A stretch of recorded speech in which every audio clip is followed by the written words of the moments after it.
beautiful soul, and welcome to Back to the Beginning Root Cause Conversations.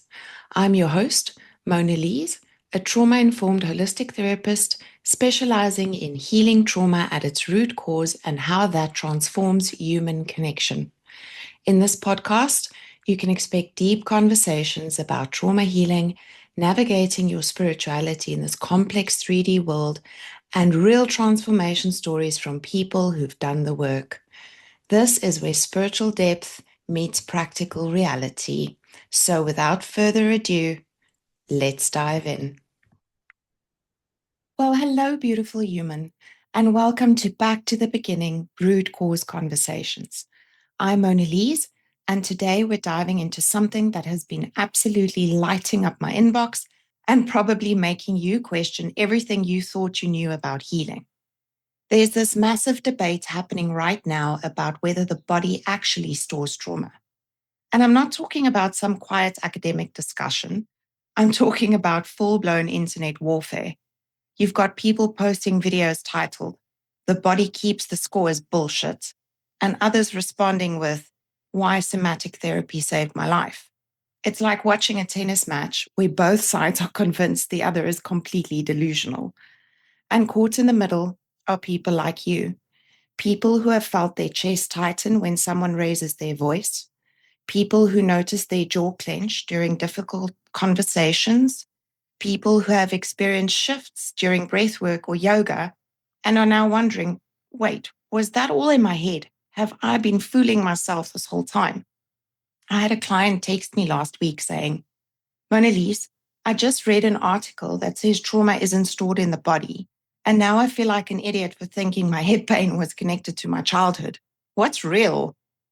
Another one sent me a voice note saying, "I've been doing somatic work for 3 years, and I thought I was healing, but now I'm reading that it's all the placebo effect. I'm so confused I don't know whether to laugh or cry."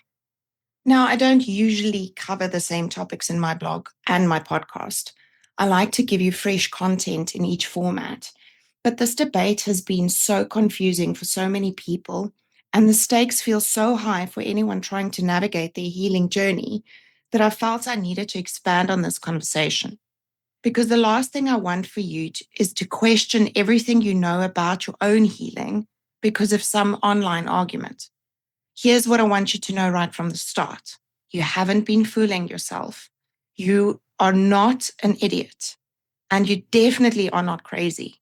But what's happening right now is a necessary conversation about nuance that is being hijacked by people who love extreme positions because they get more clicks.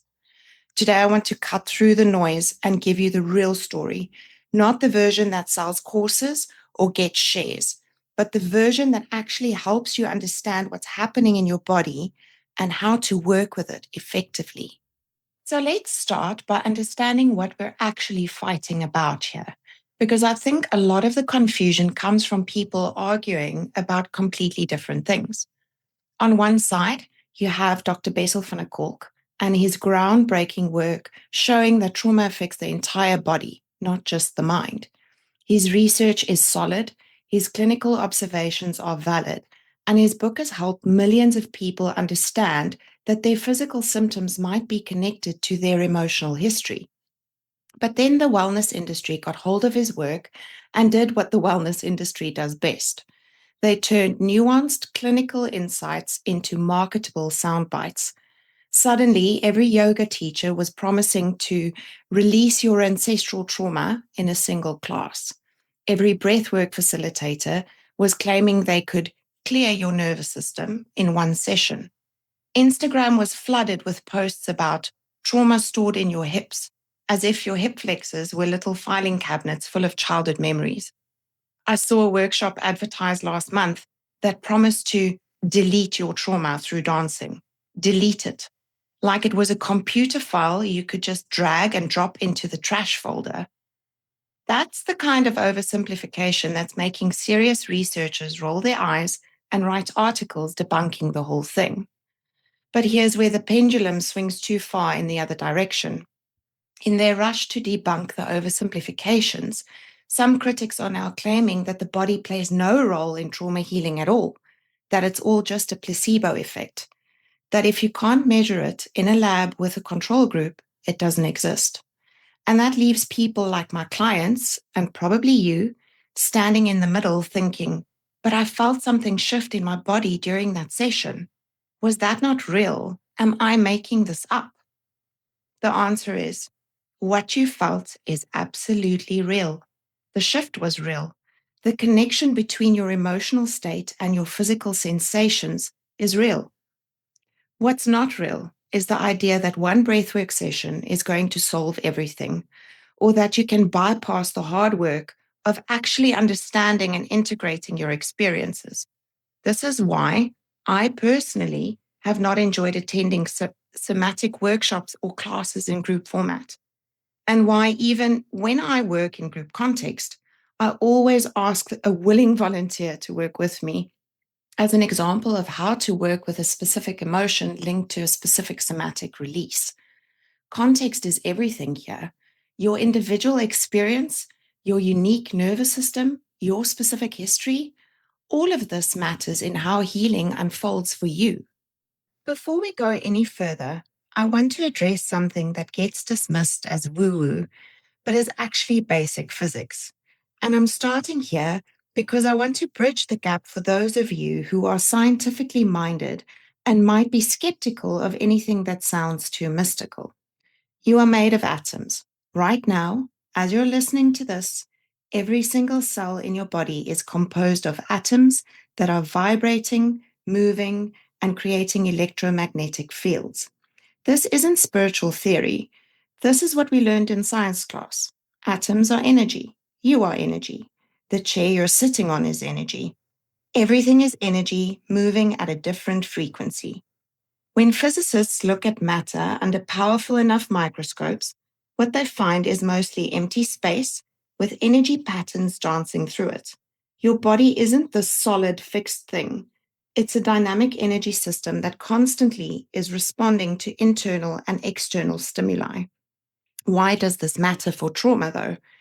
Because when we talk about trauma being held in the body, we're not talking about memories being literally stored in your muscles like books on a shelf.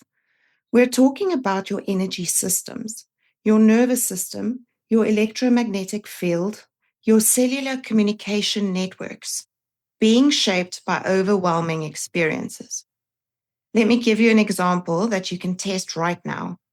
Think about someone who makes you feel anxious. Maybe a difficult boss, a critical family member, someone who always seems to push your buttons. Really picture their face. Imagine their voice saying something that typically triggers you. Notice what happens in your body. I'm willing to bet your shoulders tensed up, your breathing got shallower, maybe your stomach tightened or your jaw clenched. That happened before you consciously decided to feel anxious. Your body responded to the thought faster than your mind could process it. Now imagine that same response happening hundreds of times throughout childhood. Your nervous system learned that certain types of people, certain tones of voice, certain emotional atmospheres meant danger.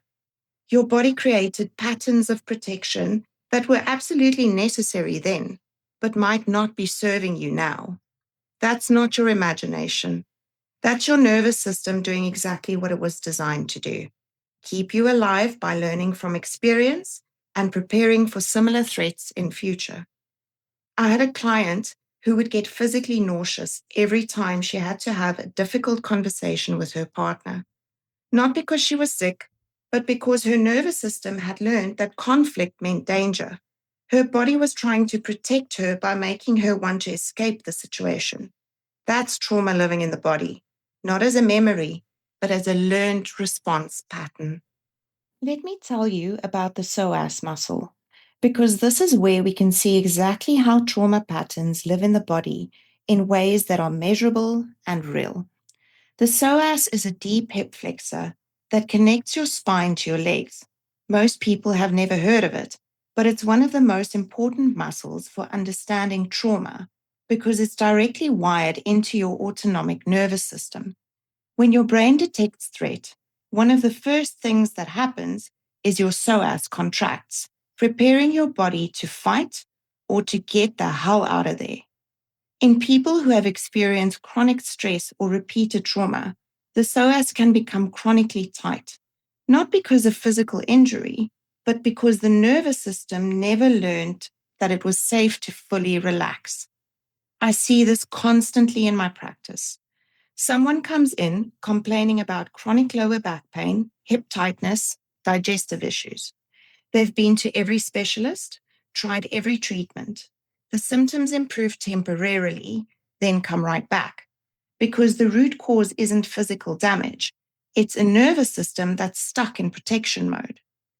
Here's where it gets really interesting. It's not just the psoas. Your whole body creates patterns of bracing and protection based on your experiences.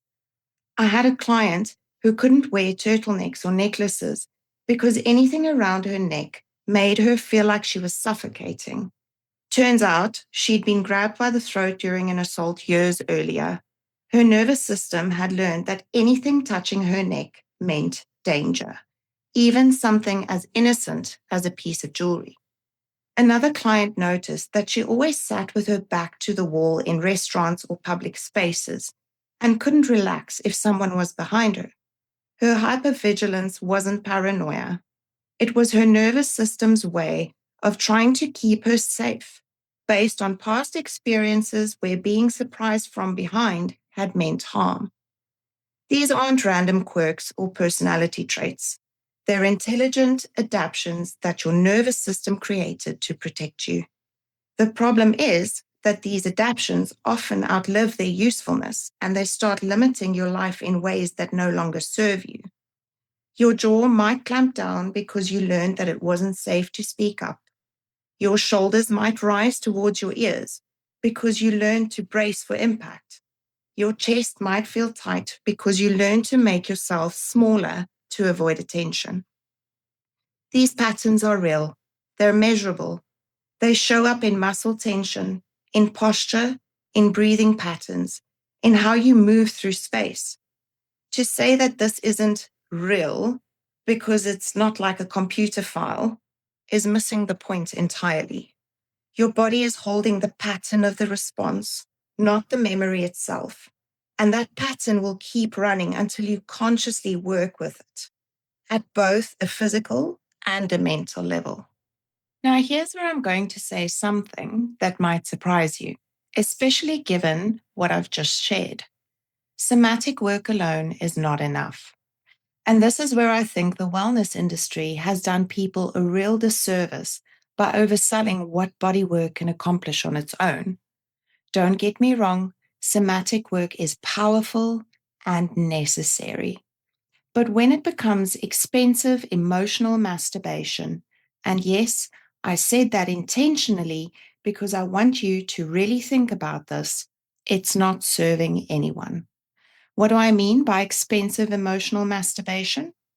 I mean somatic work that feels good in the moment, provides temporary relief, maybe even creates some dramatic emotional releases, but doesn't actually change the underlying patterns that keep you stuck. I know someone who has been going to the same weekly breathwork group sessions for 4 years.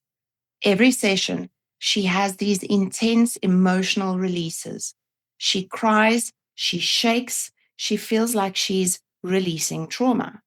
And then she goes home to the same dysfunctional relationship, the same people-pleasing patterns, the same inability to set boundaries. Nothing in her actual life has changed. The breathwork is real. The emotions are real. The temporary relief is real. But without conscious integration, without understanding what's coming up and why, without connecting it to her daily patterns, without doing the hard work of actually changing her behaviors, it becomes a kind of spiritual bypassing disguised as healing. I see this with yoga too. People who have been practicing for years, who can do advanced poses, who feel zen after class, but who haven't actually shifted the core beliefs and patterns that keep them attracting the same types of relationships, the same work stress, the same family drama. The yoga is helping them manage the symptoms, the anxiety, the tension, the overwhelm, but it's not addressing the root causes that create those symptoms in the first place. Trauma lives in multiple levels simultaneously. It lives in your beliefs about yourself and the world. It lives in your emotional patterns and reactions. It lives in your relational dynamics and attachment style. And yes, it lives in your body. You can't just work with one level and expect the others to magically heal themselves. You cannot shake your way out of a core belief that you're not worthy of love. You cannot breathe your way through a pattern of choosing partners who can't meet your emotional needs. You cannot stretch your way out of a nervous system that learned to expect betrayal. But you can't think your way out of a biological nervous system response pattern either. This is the piece that almost everyone is missing in this debate. The conscious and the somatic aren't competing approaches. They're two parts of the same system that need to work together in real time. For somatic work to create lasting change, your conscious mind needs to be actively involved. You need to signal your body, tell it what you're working with, so that the release is targeted and meaningful rather than just some random discharge of energy. Let me give you a concrete example from my own life. Last month, I had a really triggering conversation with a family member. You know the kind, where old patterns get activated and suddenly you're not a grown woman with a successful career, you're a 12-year-old getting criticized for existing. After the call, I could feel the activation in my system. My chest was tight, my jaw was clenched, I had that familiar knot in my stomach. I could have just gone for a run to blow off steam, and that would have helped temporarily. But instead, I got really specific about what I was working with. I said to myself, I'm feeling shame and anger about being criticized. I'm going to use this walk to help my body process and release this specific energy. Then I walked with intention, faster when I felt anger and slower when I felt the sadness underneath it. I let myself cry when I needed to. I consciously directed my body to work with those specific emotions. But here's what I want to add. While I was doing this, I was also working with the 12-year-old version of myself that was triggered by this event and understanding why she felt triggered. Afterwards, I sat down and journaled. I sat with this 12-year-old part of me and helped her understand that she was safe now, that external criticism was no longer a threat, so there was no need for her to feel this way anymore. This is a completely different situation from just going for a walk because I felt bad. I was using my conscious awareness to guide the somatic work and using the somatic work to complete what my mind alone couldn't resolve. But I was also doing the deeper work of understanding which part of me was activated and why. The key is that you need to consciously understand what you're working with, then work with it at both a mental and somatic level, and then integrate that understanding into your daily life.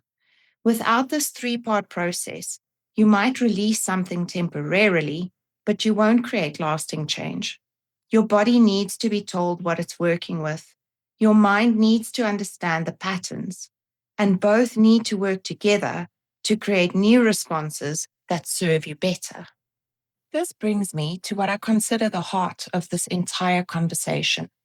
The debate isn't really about whether the body stores trauma. It's about whether we're going to keep treating healing like it's an either-or proposition. Western psychology gives us the map. It helps us understand the cognitive patterns, the attachment wounds, the family dynamics, the diagnostic picture. It gives us language for what happened and why. It helps us make sense of our experiences in ways that are precise and evidence-based. But Western psychology often stops at understanding. It can tell you why you have trust issues, but it can't always help you feel safe in your body when someone gets too close. It can identify your attachment style, but it can't always help your nervous system learn a new way of being in relationships. Holistic approaches give us the tools to reach the parts of our experience that language can't always access. The pre-verbal memories, the nervous system patterns, the energy that gets stuck in our bodies when we couldn't fight or flee. Let me give you this example from my practice. I had a client who understood intellectually that her father's criticism wasn't about her worth as a person. She could explain her childhood dynamics beautifully, but every time her boss gave her feedback, her body would go into full panic mode, heart racing, palms sweating, that familiar shame spiral. The cognitive work helped her understand why she was reacting that way. But it was the somatic work that helped her nervous system learn a new response. We practiced breathing techniques, EFT, grounding exercises, ways to stay present in her body when she felt criticized. But here's the crucial part. We also went to the root wound and worked with those memories in order to show her nervous system that she was safe in the present. Those memories were no longer a threat. Over time, her body learned that feedback wasn't a threat to her survival. That's integration. Using the precision of Western psychology to understand the pattern and using holistic approaches to help the body learn a new way of being. But most importantly, going back to the original wound and helping the nervous system update its threat assessment. Think of it like treating a broken bone. Western medicine sets the bone. It provides the structure, the diagnosis, the precise intervention. But rehabilitation, the movement, the strengthening, the gradual return to full function is what makes the healing complete. You wouldn't skip the setting of the bone and just do physiotherapy. And you wouldn't set the bone and then do nothing. Both are necessary. Both serve a different and essential function. Together, they close the loop. This integration of different perspectives is what's been missing in this entire debate. It's not about choosing sides. It's about recognizing that transformation happens when we honor all aspects of the human experience. Let me take a moment to address what the research actually shows, because there's been some confusion about what's scientifically supported and what's not. The neuroscience around trauma and the body is rock solid. We know that trauma changes brain structure and function. We know it affects the nervous system, the immune system, the endocrine system. We know it shows up in chronic pain, digestive issues, autoimmune conditions, and sleep disorders. We also know that interventions that work with the body, things like EMDR, somatic experiencing, even yoga and meditation, can be incredibly effective for trauma healing. These aren't fringe treatments anymore. They're evidence-based interventions used in hospitals and clinics around the world. What the research doesn't support is the idea that you can heal complex trauma through body work alone, without any conscious processing. It also doesn't support the idea that all somatic experiences are equally valid or effective. There's a difference between trauma-informed somatic work that's targeted and intentional, and generic movement or breath work that might feel good but doesn't address the specific pattern. I think about a client who came to me after years of yoga practice. She was flexible. She could do advanced poses. She felt calmer after class. But she was still choosing partners who treated her badly, still saying yes when she meant no, still carrying the same shame about her body that she'd had since childhood. The yoga was helping her manage stress, but it wasn't addressing the core beliefs and patterns that were driving her choices. When we added conscious processing to her practice, really looking at what came up in her body during those poses, connecting physical sensations to emotional patterns, that's when things started to shift. The body work became a doorway into deeper healing rather than just a way to feel better temporarily. So, how do you actually apply this integrated approach in your daily life? Because understanding the theory is one thing, but living it is another. First, start paying attention to your body's signals throughout the day. When do you notice tension? When does your breathing change? When do you feel that familiar knot in your stomach or tightness in your chest? These aren't random occurrences, they're information. Your body is constantly giving you feedback about your emotional state, your stress levels, your triggers. But most of us have learned to ignore these signals and push through them rather than listening to what they're actually trying to tell us. Second, when do you notice activation in your body? Get curious about it rather than trying to make it go away immediately. Ask yourself, what just happened? What was I thinking about? Who was I talking to? What does this remind me of? Sometimes the connection will be obvious. You just got criticized and your shoulders are up around your ears. But sometimes it will be more subtle. You walked into a room and suddenly felt anxious, and you realized the lighting reminds you of your childhood home. Third, once you've identified what you're working with, then you can consciously direct your body to help process it. This might mean taking some deep breaths, going for a walk, doing some gentle stretching, or even just placing your hand on your chest and acknowledging what you're feeling. The key is that you're not just trying to feel better. You're trying to complete the stress cycle around that specific trigger. You're helping your nervous system process and integrate the activation rather than just suppressing it. Fourth, and this is crucial, follow up with some kind of conscious integration. Journal about what came up. Talk to a friend or a therapist about the pattern you noticed. Ask yourself what this activation might be trying to protect you from and whether that protection is still necessary. Remember, context is everything. What works for your friend might not work for you. What worked for you last year might not be what you need now. Your healing journey is as unique as you are, and there's no one-size-fits-all approach. The goal isn't to ever feel triggered again. That's not realistic. The goal is to develop the skills to work with your triggers consciously, to complete the stress cycles rather than storing them in your body, and to gradually update your nervous system's threat assessment based on your current reality rather than your past experiences. It's to heal the wound at its root so that, yes, you are less triggered and reactive, and so that you bounce back faster when you are.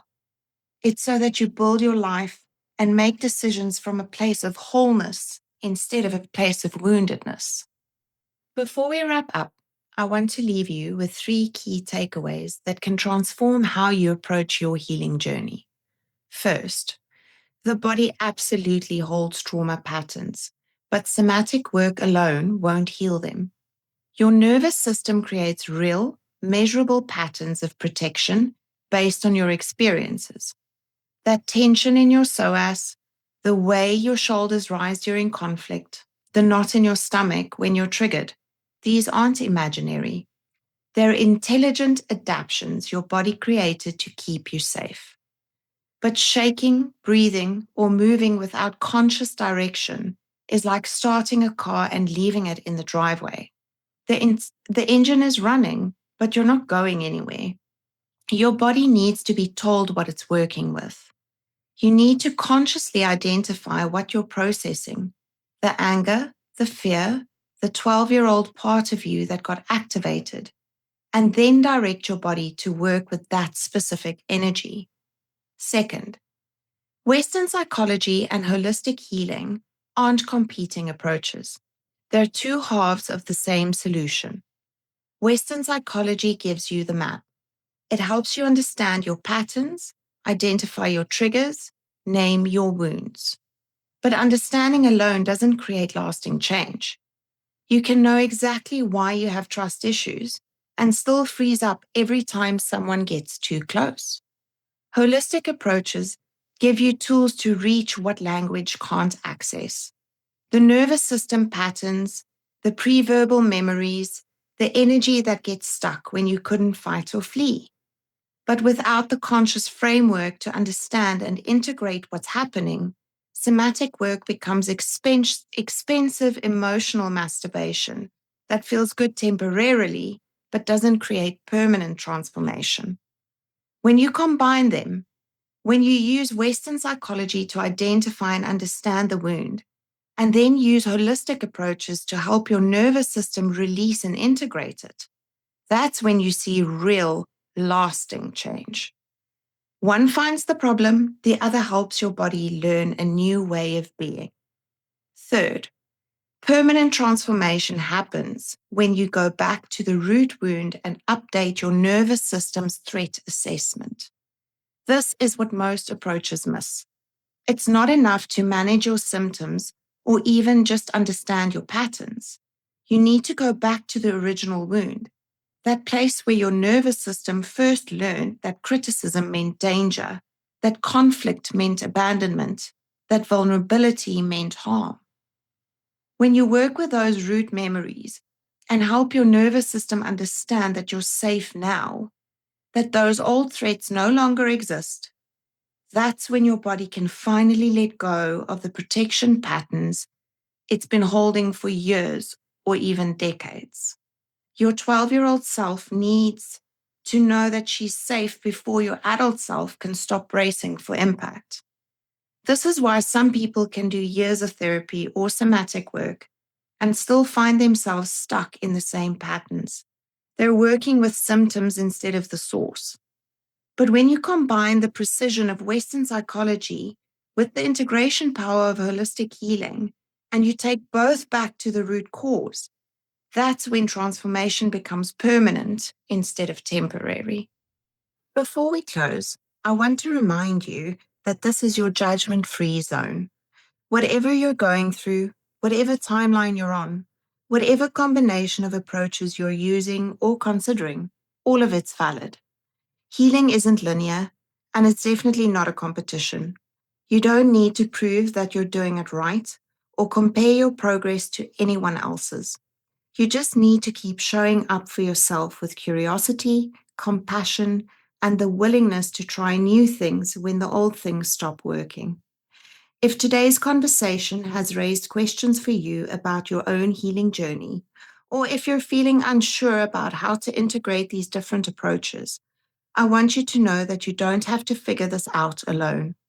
I offer a free 30-minute clarity call where we can have an honest conversation about where you are and what might help. There's no agenda, no sales pitch, just a real conversation about your healing. I'll add the booking link to the comment section of this episode so that you can easily find it. Thank you for being here, for doing this work, for being willing to hold complexity in a world that loves simple answers. Thank you for choosing healing over just surviving, for being curious about your patterns instead of just accepting them, for believing that transformation is possible, even when it feels hard. The world needs more people who understand that healing isn't about picking sides. It's about integration. It's about honoring all parts of the human experience and finding what works for your unique system. And that's exactly what you're doing by being here, by listening, by staying curious about your own healing journey. I'll see you next time for another root cause conversation. Until then, be gentle with yourself, trust your process, and remember, you are exactly where you need to be. Thank you, dear soul, for joining me on Back to the Beginning. If this episode resonated with you, please rate this podcast and share it with somebody else who needs the message. When you rate this podcast and take a screenshot, send it to us via DM on Instagram and we'll send you a free healing resource as our gift to you. Find all our programs and connect with me at www.expergotherapy.com, where transformation meets practical reality. Until next time, remember, you have everything within you to heal and connect authentically. See you next episode.